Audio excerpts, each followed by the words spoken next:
अक्षर दुनिया के चर्चित चेहरा में आप सभी का स्वागत है। दर्शकों, हमारे साथ है एस.एल. सूर्यवंशी जी, मध्य प्रदेश और छत्तीसगढ़ में एकमात्र नाम जो अपनी छत्तीसगढ़ी लहजे में गीत संगीत की दुनिया में इन दिनों धूम मचा रहा है। और मैं एक बात और बता दूं दर्शकों आपको, इनकी बेटी भी छत्तीसगढ़ और मध्य प्रदेश में अपनी आवाज़ के माध्यम से अपना जादू जगा रहे हैं। तो हम मुलाकात करवा रहे हैं आपको एस.एल. सूर्यवंशी जी से।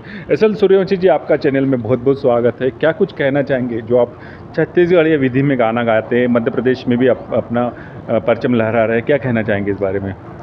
सर, अब मैं ज़्यादा कुछ तो नहीं बोलना चाहता हूँ।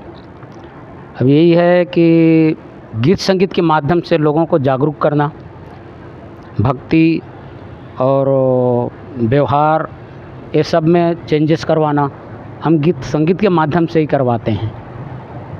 और रही बात बिटिया की, उसको भी हमने यही शिक्षा दिया कि जो गीत संगीत में होते हैं अक्सर वो सच्चे और वफादार होते हैं, और गीत संगीत के माध्यम से हम अपना विचार को लोगों के सामने प्रस्तुत करते हैं।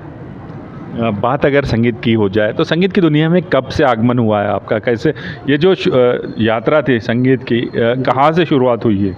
सर, मेरा यात्रा तो मैं तीसरी क्लास पढ़ रहा था जब से शुरुआत हुआ है।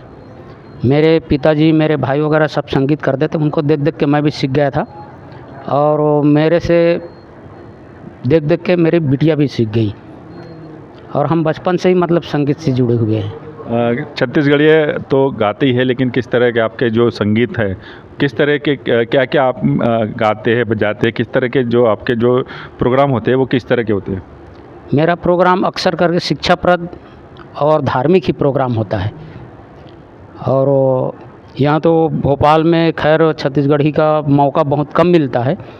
मेरा यहाँ हिंदी का भजन, जागरण, आर्केस्ट्रा वगैरह का प्रोग्राम चलता है। साल भर में कितने आर्केस्ट्रा करते हैं?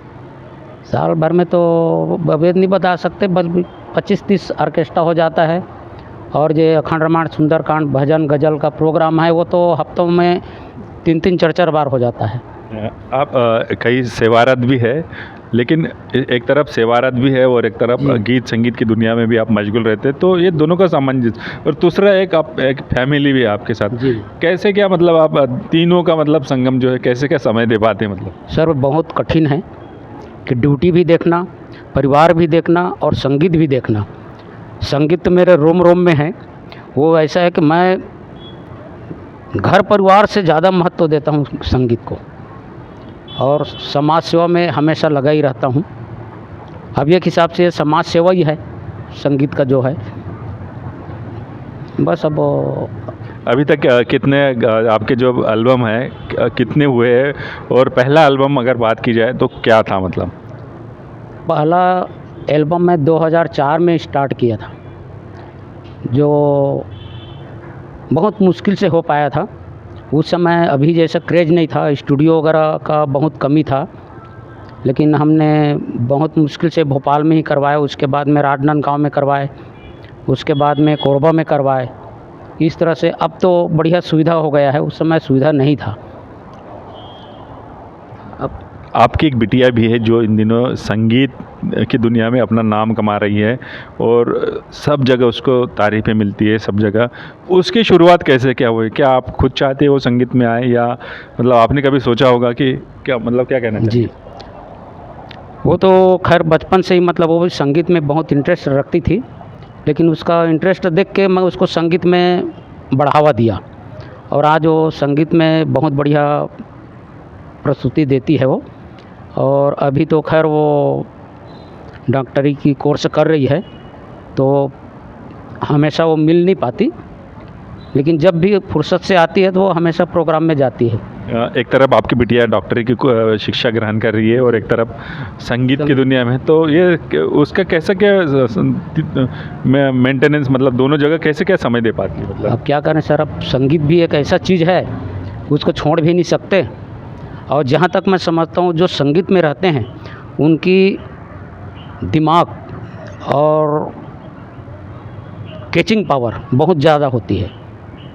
मैं जितना भी संगीत में बच्चियों को देखा, उनमें एक्स्ट्रा दिमाग होता है, क्योंकि उनमें जैसे फालतू के घूमना फिरना, दोस्ती यारी, आना जाना, ये सब बंद रहता है। सिर्फ पढ़ाई और संगीत में ही ध्यान रहता है। इन दिनों जो संगीत आ रहा है, विदेशी संगीत, खासकर मुंबई में और मुंबई की फिल्म इंडस्ट्री में, इस संगीत के बारे में क्या कहना चाहेंगे आप? सर वो संगीत तो हमें पसंद नहीं आता।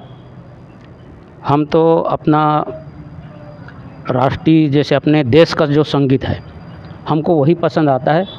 आजकल तो कई प्रकार के संगीत हैं जो एक्चुअल में देखना तो कोई मतलब ही नहीं है। एसएल सूर्यवंशी जी, क्या आपके कोई पसंदीदा गायक भी है? जैसे कहीं ना कहीं आप किसी को पसंद करते हो फिल्म इंडस्ट्री में, जो मुकेश हो गए, मोहम्मद रफ़ी हो गए, किशोर कुमार हो गए, तो कोई आपका ऐसा कोई पसंदीदा गायक भी है? सर मेरे पसंद के तो यही लोग हैं, मुकेश जी, यीशुदास, मोहम्मद रफ़ी, किशोर कुमार, यही लोग हैं। और इनका गाना जब तक दुनिया रहेगा जब तक चलेगा। बाकी आजकल एक से एक गायक आ रहे हैं, कुछ दिन गाए उसके बाद में गाना नदारद हो जाता है, लेकिन उनका गाना सदाबहार है और जब तक दुनिया रहेगी जब तक वो चलेगी। एक्चुअल में गीत संगीत उसी में है, जो आज के समय में जो संगीत चल रहा है उसमें कुछ भी नहीं है। जो नए गायक है उनके लिए क्या कुछ संदेश देना चाहेंगे? अब सर मैं यही चाहूँगा कि जहाँ तक हो अपने देश का जो संगीत है उसको बढ़ावा देना चाहिए। हम दूसरे देश के दिखावा नहीं करना चाहिए। आज हमारे इंडिया के अच्छे अच्छे गायक लोग विदेशी पैटर्न पे कर रहे हैं, वो विदेशी पैटर्न अपने देश के लिए उचित नहीं है, क्योंकि यहाँ पर हर चीज़ की एक मान सम्मान वाली बात होता है, लेकिन विदेशों में वो सब चीज़ नहीं देखा जाता। विदेश की और हमारी देश की संस्कृति में बहुत अंतर है। तो दर्शकों, ये थे हमारे साथ एसएल सूर्यवंशी जी, जो मध्य प्रदेश और छत्तीसगढ़ में भी अपने गीत संगीत के माध्यम से अपना परचम लहरा रहे हैं, धूम मचा रहे हैं। ये भी लहरा रहे हैं, इनकी बिटिया भी लहरा रही है। मेरी और चैनल की ओर से इनके जीवन को बहुत बहुत शुभकामनाएं कि खूब आगे बढ़े, खूब तरक्की करे, खूब उन्नति करे। और दोस्तों, दर्शकों, मुझे दीजिए इजाज़त। मिलते हैं फिर किसी नए शख्सियत के साथ। अक्षर दुनिया के लिए मैं सुमेध।